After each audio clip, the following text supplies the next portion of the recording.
Hello दोस्तों, स्वागत है आप सभी का हमारे इस YouTube चैनल पर। आज इस वीडियो के अंदर बात करेंगे राजस्थान जीके के महत्वपूर्ण क्वेश्चन, वो भी रीट के लिए। ठीक है, रीट के लिए महत्वपूर्ण क्वेश्चन है, इन क्वेश्चनों को आप लास्ट तक जरूर देखना। आज का जो पहला क्वेश्चन है वो देखो, पिछोला झील का निर्माण किस शासक के काल में हुआ था। तो पिछोला झील कहाँ पर है ये आप जानते होंगे, और उसका जो निर्माण है ना वो किस शासक के टाइम में हुआ था, ये क्वेश्चन पूछा गया है रीट लेवल 2 2022 में। पहला ऑप्शन है बप्पा रावल, दूसरा है महाराणा लाखा, तीसरा है सांगा और चौथा ऑप्शन दे रखा है राव चोड़ा। तो इसका जो राइट आंसर है वो आप जानते होंगे महाराणा लाखा है। महाराणा लाखा के टाइम पिछोला झील का निर्माण हुआ था। पिछोला झील का निर्माण 14वीं शताब्दी में महाराणा लाखा के शासनकाल में एक बंजारे छित्रमल ने अपने बैल की स्मृति में करवाया था। ये क्वेश्चन एक बार पूछा गया था कि पिछोला झील का निर्माण महाराणा जो लाखा है उसके टाइम में हुआ था, कौन सी शताब्दी थी। ठीक है, तो 14वीं शताब्दी है, ये भी आप ध्यान रखना। चित्र बंजारे की बेल की स्मृति में याद में बनाया गया है। उसके बाद में महाराजा उदय सिंह ने जब उदयपुर नगर बसाया, इस झील की पाल को पक्का बनवाया। इसमें सिसारमा व बुजड़ा नदियां आकर के गिरती है। पिछोला झील में बिजोरी नामक स्थान पर नटनी गलकी की स्मृति में बना नटनी का चबूतरा भी प्रसिद्ध है। उसके बाद में अगला क्वेश्चन देखो, राजस्थान की सबसे बड़ी कृत्रिम मानव निर्मित झील निम्न में से कौन सी है। ये रीट 2018 में पूछा गया क्वेश्चन है कि राजस्थान की सबसे बड़ी कृत्रिम मानव निर्मित झील कौन सी है। एक नंबर पिछोला, दूसरी जैसमंद, तीसरी फतेह सागर और चौथी है राजमंद। तो दोस्तों इसका सही जो आंसर है वो है जैसमंद झील है। जो राजस्थान की सबसे बड़ी कृत्रिम मानव निर्मित झील है जैसमंद झील। जैसमंद झील की बात करें तो भारत की दूसरी सबसे बड़ी कृत्रिम झील है। प्रथम है गोविंद सागर पंत सागर स्थित है, ये रिहंद बांध छत्तीसगढ़ उत्तर प्रदेश में है। उसके बाद में देखो भंडारण क्षमता की दृष्टि से प्रथम स्थान की बात करें तो इंदिरा सागर है जो मध्य प्रदेश में, तथा राज्य में मीठे पानी की सबसे बड़ी इस झील का निर्माण 1685 से 91 ईस्वी के मध्य महाराणा जय सिंह ने करवाया था। ठीक है, जय सिंह के द्वारा इस जैसमंद झील का निर्माण करवाया गया है। उसके बाद में देखो अगला क्वेश्चन, राजस्थान में मीठे पानी की सबसे बड़ी झील कौन सी है। यह क्वेश्चन भी रीट लेवल 2 2021 में पूछा है कि राजस्थान की सबसे जो मीठे पानी की जो सबसे बड़ी झील है ना वो कौन सी है। तो वो है जैसमंद झील। ठीक है, ध्यान रखना जैसमंद झील है जो मीठे पानी की सबसे बड़ी झील है। एक नंबर ऑप्शन सही हो जाएगा। उसके बाद में अगला क्वेश्चन है, राजस्थान के किस जिले में पलाया झील स्थित है। पलाया झील कहाँ पर है। एक नंबर है कोटा, दूसरा है जैसलमेर, तीसरा है उदयपुर और चौथा दे रखा है भरतपुर। तो दोस्तों इसका सही जो आंसर है ना वो है जैसलमेर। जैसलमेर में पलाया झीलें पाई जाती हैं। जैसलमेर में वर्षा ऋतु में रेगिस्तान के छोटे जो खड्डे हैं उनमें बनी झील है, रन है, टाट है, डाड है, ये एक ही नाम है। जो झील बनी है ना इनका स्थानीय नाम देखो रन, टाट, डाड भी बोलते हैं इनको। बड़े खड्डों बालाका स्तूप मुक्त क्षेत्र में बनी इस झील को पलाया कहते हैं। ठीक है, पलाया के सूखने पर निर्मित मैदान को बालसन कहते हैं। यहाँ भी एक कॉन्सेप्ट वाला जो क्वेश्चन है कि पलाया से जो बालसन बनती है वो कैसे बनती है। जब पलाया जो झीलें होती है उनके अंदर जो पानी है वो सूख जाता है, तो सूखने के बाद में जो मैदान बन जाता है उसको बालसन कहते हैं। ठीक है, बालसन। उसके बाद में अगला क्वेश्चन देखो, मेंढा व रूपनगढ़ नदियाँ किस झील में अपना जल उगेरती हैं। तो ये आरटेट लेवल 2 2011 में पूछा है कि मेंढा व रूपनगढ़ नदियाँ किस झील में अपना जो जल है वो उगेरती हैं। एक नंबर अन्ना सागर, दूसरा है पिछोला, तीसरी सांबर और चौथा दे रखा है पंचपदरा। तो दोस्तों मेंढा व रूपनगढ़ जो नदी है ना ये सांबर झील में अपना जल है वो उड़ेलती हैं या इसके अंदर डाला जाता है। मेंढा रूपनगढ़ नदियों का जल सांबर झील में जाता है। ठीक है, 5 जो नदियां है ना उनका जल सांबर झील में जाता है।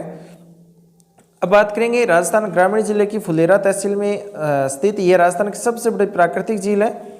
ये राजस्थान की सबसे बड़ी व भारत की दूसरी प्रथम चिल्का झील उड़ीसा है। ठीक है, भारत की जो सबसे बड़ी झील है, भारत की जो दूसरी सांबर झील है ना ये सबसे बड़ी झील है। और प्रथम की बात करें तो चिल्का झील उड़ीसा में। सबसे बड़ी खारे पानी की जो झील है ना वो चिल्का झील है उड़ीसा में, लेकिन राजस्थान के अंदर बात करें तो सांबर है। ये झील दक्षिण पूर्वी से उत्तर पश्चिम की ओर लगभग 32 किलोमीटर लंबी है और 3 से 12 किलोमीटर चौड़ी है। इस झील में 5 नदियां आकर के गिरती है। एक तो मेड्डा या मेंथा नदी जो सर्वाधिक नमक बहा करके लाने वाली नदी है, खारी नदी इसमें आती है, रूपनगढ़ आती है, बांडी नदी का नाला इसमें आता है और खांडेल नदी का पानी भी बह करके इसमें सांबर झील में आता है। ठीक है, ये आप ध्यान रखना, 5 नदियों का पानी आता है इसमें। उसके बाद में देखो अगला क्वेश्चन, डेबर झील के नाम से भी जानी जाती है। डेबर झील किसको कहते हैं? एक नंबर डीडवाना, दूसरी पिछोला, तीसरी जयसमंद, चौथा दे रखा है कोलाइत। तो इसका राइट आंसर है दोस्तों जयसमंद झील है ना, इसका दूसरा नाम है डेबर झील। सुलुम्बर पूर्व में उदयपुर था। देखो यहाँ पर जो गोमती नदी पर बांध बनाया गया है, बांध बना करके निर्मित की गई इस झील में गोमती नदी, जावरी, रूपारेल, बागर नदियों का जल डेबर दर्रे से होकर के आता है, इसलिए इसको डेबर झील भी कहते हैं। ठीक है, डेबर झील क्यों बोला जाता है जयसमंद झील को? क्योंकि डेबर दर्रे से होकर के ये नदियाँ आती हैं जो जयसमंद झील में आती हैं, तो इसे डेबर झील भी कहते हैं। जयसमंद झील में आइसलैंड रिसोर्ट नामक होटल भी बनाया गया है। इस झील के पानी के बीच में छोटे बड़े 7 पहाड़ी टापू हैं। सबसे बड़ी पहाड़ी टापू को बाबा का बागड़ा व सबसे छोटा जो टापू है उसे प्यारी बोला जाता है, यह भी आप ध्यान रखना। उसके बाद में देखो अगला क्वेश्चन, राजसमंद झील का निर्माण महाराणा राज सिंह ने कब करवाया था? ठीक है, राजसमंद जो झील है उसका निर्माण महाराणा राज सिंह ने करवाया, लेकिन कब करवाया था?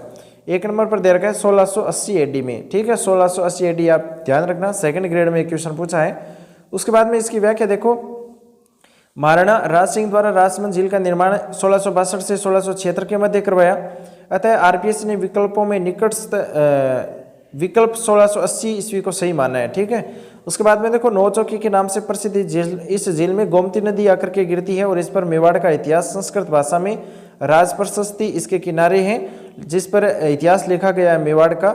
ये विश्व की सबसे बड़ी प्रशस्ति है। इस झील की 9 चौकी पाल की ताकों में 25 काले पत्थर बड़ी बड़ी शिलाओं का उत्कीर्ण है और 9 चौकी पाल में 9 ग्रहों के अनुरूप 9 के अंक का अद्भुत प्रयोग हुआ है। इसकी लंबाई 999 फीट है, चौड़ाई भी 99 फीट है। प्रत्येक सीढ़ी है उसकी जो ऊंचाई है वो 9 फीट है। तो यहाँ 9 चौकी राजस्थान के पुरातत्व विभाग द्वारा संरक्षित की गई है। तो 9 का जो आंकड़ा है, 9 का जो अंक है ना, ये इसके अंदर सबसे ज़्यादा प्रयोग किया गया है। उसके बाद में देखो अगला क्वेश्चन, रीट लेवल 2 2022 में पूछा था कि चित्तौड़गढ़ के अंदर राणा प्रताप सागर बांध है क्या? सही सुमेलित कौन सा है वो हमें देखना है। तो चित्तौड़गढ़ में प्रताप सागर बांध है, ये सही है। अजमेर में बिसलपुर बांध थोड़ी है, अजमेर में नहीं है, टोंक में है। ठीक है, ये ध्यान रखना।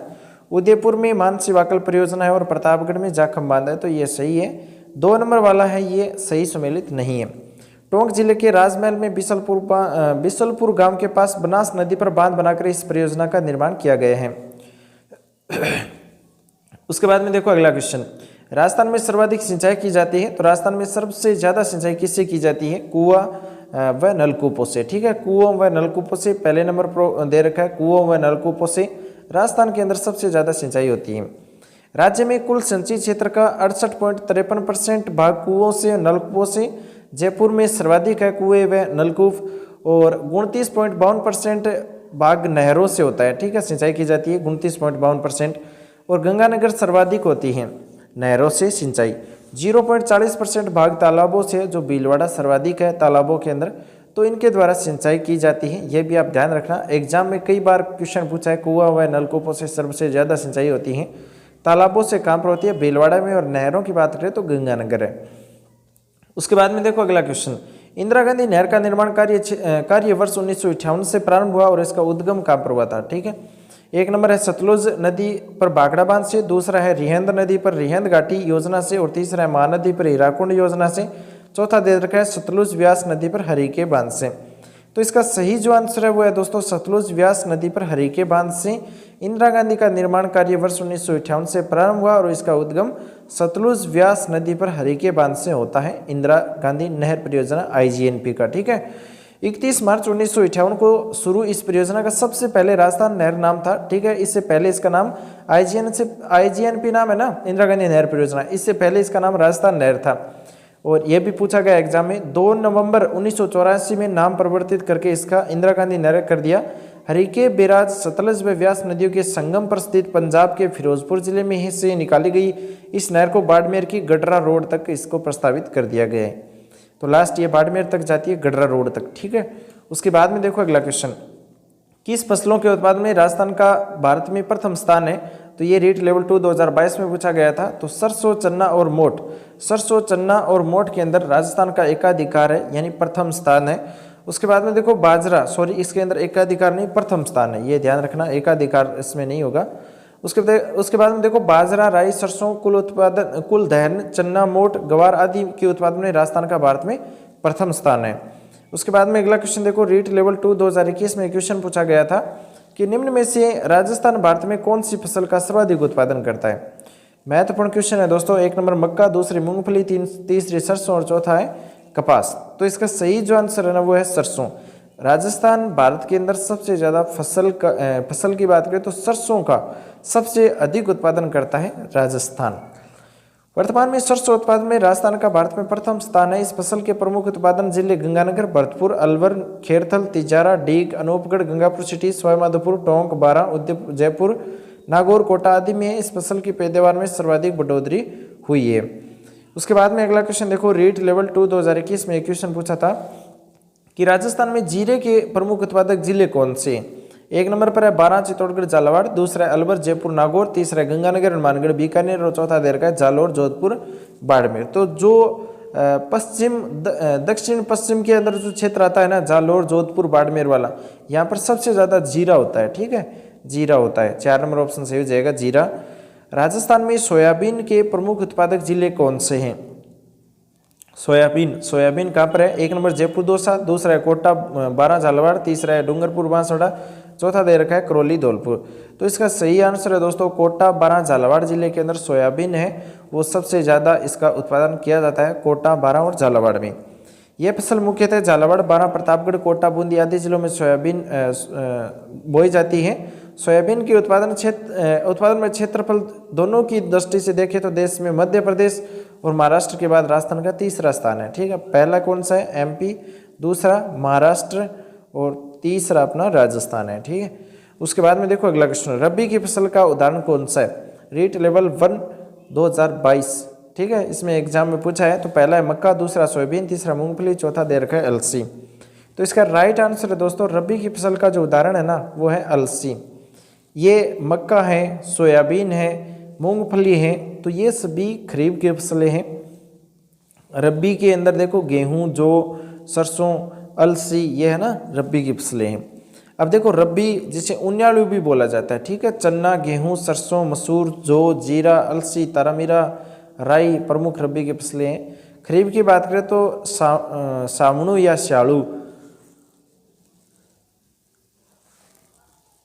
चालू भी बोला जाता है इसका खरीफ का दूसरा नाम। ग्रीष्मकालीन फसलें जो सामान्यतः जून में बोई जाती है और अक्टूबर में काटी जाती है खरीफ के अंतर्गत आती है ज्वार, बाजरा, ग्वार, मूंग, मोट, मक्का, मूंगफली, कपास, तिल, सोयाबीन, अरिंडी प्रमुख खरीफ की फसलें हैं। उसके बाद में अगला क्वेश्चन देखो, सेकंड ग्रेड थर्ड ग्रेड दोनों में पूछा है।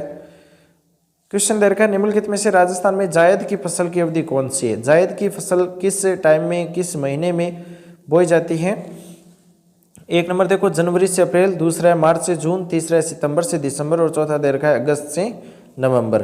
तो इसका जो सही आंसर है ना वो है दोस्तों मार्च से जून। राजस्थान में जायद की फसल की अवधि है वो है मार्च से जून। 2 नंबर ऑप्शन सही हो जाएगा।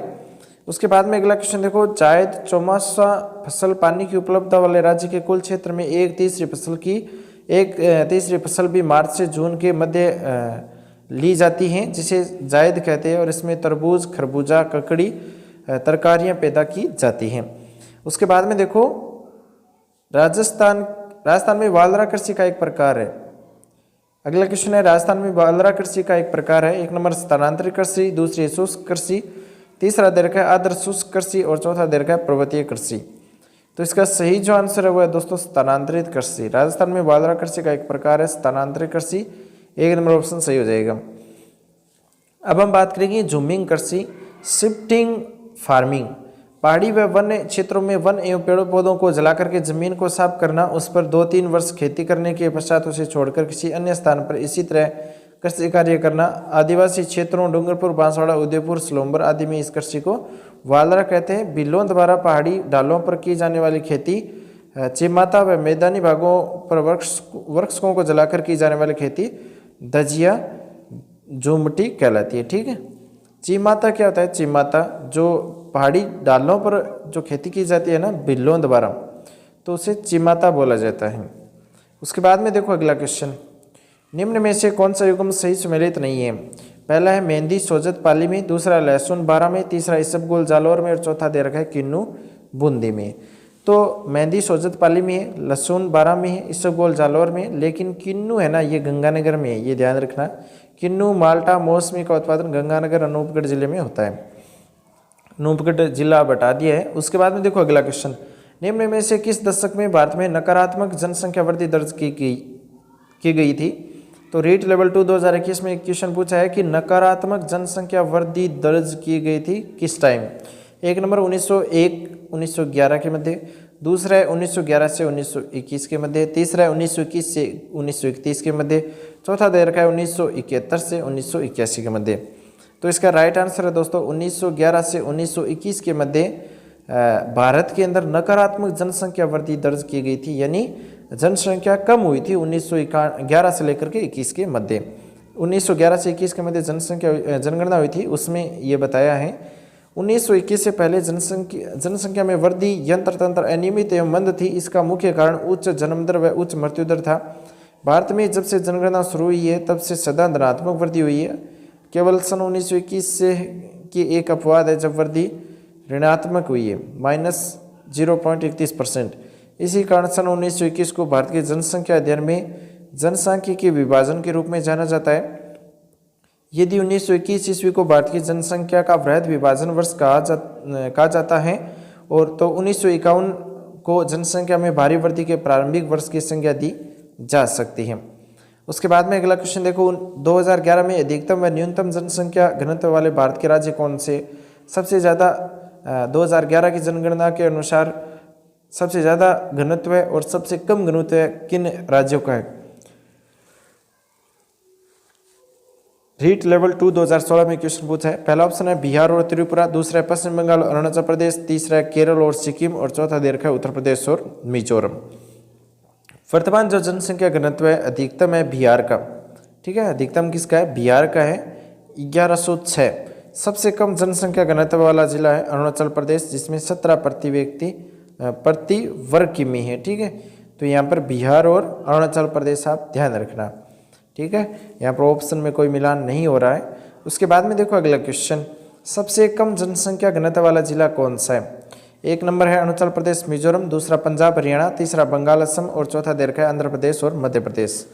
तो सबसे कम जनसंख्या घनत्व वाला जो राज्य है ना दोस्तों वो है अरुणाचल प्रदेश और मिजोरम। उसके बाद में अगला क्वेश्चन देखो, 2011 की जनगणना के अनुसार भारत में पुरुष साक्षरता दर कितनी है? पुरुष की साक्षरता दर कितनी है 2011 की जनगणना के अनुसार? ये रीट लेवल 2 2018 में क्वेश्चन पूछा गया था। पहला ऑप्शन हो जाएगा इसका राइट 82.14%, ठीक है, 82.14% है ना, ये भारत में पुरुष की साक्षरता दर बताई गई है। उसके बाद में देखो भारत का राष्ट्रीय जलीय जीव कौन सा है? रीट लेवल 1 2021 में पूछा था। तो गांगे सूंस या गांगे डॉल्फिन है ना, ये भारत की राष्ट्रीय जलीय जीव है। गंगा नदी डॉल्फिन व सिंधु नदी डॉल्फिन मीठे पानी की डॉल्फिन की 2 प्रजातियां हैं।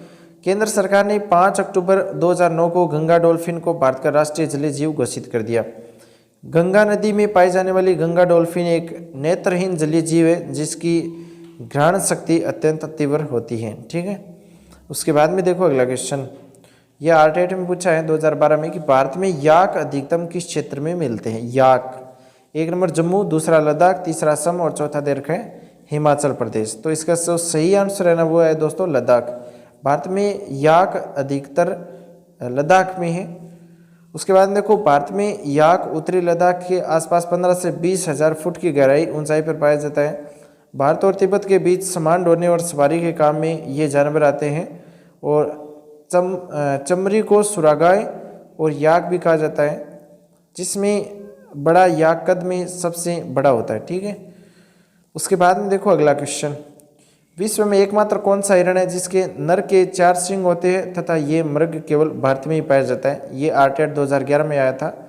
तो चौसिंगा बोला जाता है, चौसिंगा है ना, चौसिंगा हिरण, ये सिर्फ भारत में ही पाया जाता है। ज़्यादातर चौसिंगा भारत में पाई जाती है। इसकी आबादी गंगा के मैदान के दक्षिण से लेकर तमिलनाडु तक है और पूर्व में ओडिशा तक पाई जाती है। पश्चिम में ये गिर राष्ट्रीय उद्यान में पाया जाता है और इस विशिष्ट चिन्ह होता है। इसके 4 सींग होते हैं जो जंगली स्तनपायी में अद्वितीय होता है, जिसकी वजह से इसका नाम पड़ा है। ये सींग केवल नरों में पाया जाता है। प्रदोषिंग कानों के बीच में और 2 आगे की तरफ माथे में होते हैं। उसके बाद में देखो अगला क्वेश्चन, टाइगर स्टेट कहा जाता है। टाइगर स्टेट किसे कहते हैं? तो मध्य प्रदेश को दोस्तों टाइगर स्टेट कहते हैं। ये क्वेश्चन आरटेट में पूछ लिया गया है। सर्वाधिक बाघों की संख्या की बात करें तो 4 राज्य देखो, पहला मध्य प्रदेश जिसमें 785 बाघ है, 2 टाइगर रिजर्व है। कर्नाटक में 563 बाघ है, उत्तराखंड में 560 बाघ है और महाराष्ट्र में 444 बाघ है। ये आपको ध्यान रखना है। उसके बाद में अगला क्वेश्चन है, भारत में किस वर्ष में वन्य जीव संरक्षण अधिनियम लागू किया गया था? CTET, AEN, REET, RAS, second grade, third grade, इन सभी एग्जाम में एक क्वेश्चन पूछा है कि भारत में किस वर्ष वन्य जीव संरक्षण अधिनियम लागू हुआ था? 1 नंबर 1965 में, 2 नंबर 1972 में, तीसरा है 1975 में और चौथा दे रखा है 1980 में। तो दोस्तों इसका सही आंसर 1972 के अंदर भारत में वन्य जीव संरक्षण अधिनियम लागू हुआ था। सरकार ने वन्य जीव संरक्षण अधिनियम 1972 को देश के वन्य जीवों को सुरक्षा प्रदान करने, अवैध शिकार, तस्करी, अवैध व्यापार को नियंत्रित करने के उद्देश्य से लागू किया। जनवरी 2007 में अधिकतम अधिनियम में संशोधित किया गया था। इसमें सजा और अधिनियम के तहत अपराधों के लिए जुर्माना और अधिक कठोर बना दिया गया था। उसके बाद में अगला क्वेश्चन देखो, भारत में स्थापित पहला राष्ट्रीय उद्यान कौन सा है? 1 नंबर कान्हा राष्ट्रीय उद्यान, दूसरा गिर राष्ट्रीय उद्यान, तीसरा जिम कॉर्बेट राष्ट्रीय उद्यान और चौथा दे रखा है काजीरंगा राष्ट्रीय उद्यान। तो इसका राइट आंसर है दोस्तों जिम कॉर्बेट राष्ट्रीय उद्यान है। ये भारत में स्थापित पहला राष्ट्रीय उद्यान है, याद रखना, जिम कॉर्बेट राष्ट्रीय उद्यान। ये जो जिम कॉर्बेट राष्ट्रीय उद्यान है भारत का सबसे पुराना और सबसे पहला राष्ट्रीय पार्क है और 1936 में लुप्तप्राय है। बंगाल बाघ की रक्षा के लिए हेली नेशनल पार्क के रूप में स्थापित किया गया था और ये उत्तराखंड के नैनीताल जिले के रामनगर के पास स्थित है। इसका नाम जिम कॉर्बेट के नाम पर रखा गया है। उसके बाद में अगला क्वेश्चन देखो, भारत में बाघ परियोजना कब प्रारंभ की गई थी? महत्वपूर्ण क्वेश्चन है दोस्तों। भारत में बाघ परियोजना कब प्रारंभ की गई थी? पहला ऑप्शन है 1 मार्च 1973, दूसरा है 1 अप्रैल 1973 और तीसरा है 1 अप्रैल 1972 और चौथा दे रखा है 1 मार्च 1972। तो इसका सही जो आंसर है वो है दोस्तों 1 अप्रैल 1973 को बाघ परियोजना शुरू की गई थी। विश्व में वन्य जीव अभियानों में से एक प्रोजेक्ट टाइगर की शुरुआत 1 अप्रैल 1973 को हुई थी। इसके अंतर्गत आरंभ में 9 बाघ अभियान बनाए गए थे। तो 1 अप्रैल 1973 को बाघ परियोजना शुरू की गई थी, यह आपको ध्यान रखना है। आज के क्वेश्चन आपको कैसे लगे कमेंट में जरूर बता देना। साथ इस वीडियो को लाइक करके अपने दोस्तों के साथ शेयर जरूर कर लेना। चैनल पर आप नए हो, किसी भी एग्जाम की तैयारी करते हो, फर्स्ट ग्रेड, सेकंड ग्रेड या अन्य कोई राजस्थान लेवल की भर्ती की तैयारी करते हो, तो आपको इसी चैनल पर महत्वपूर्ण क्वेश्चन टॉपिक बाय टॉपिक मिलते रहेंगे। मिलेंगे नेक्स्ट वीडियो में नए क्वेश्चन के साथ में, नई जानकारी के साथ में। Thanks for watching. आपका दिन शुभ हो।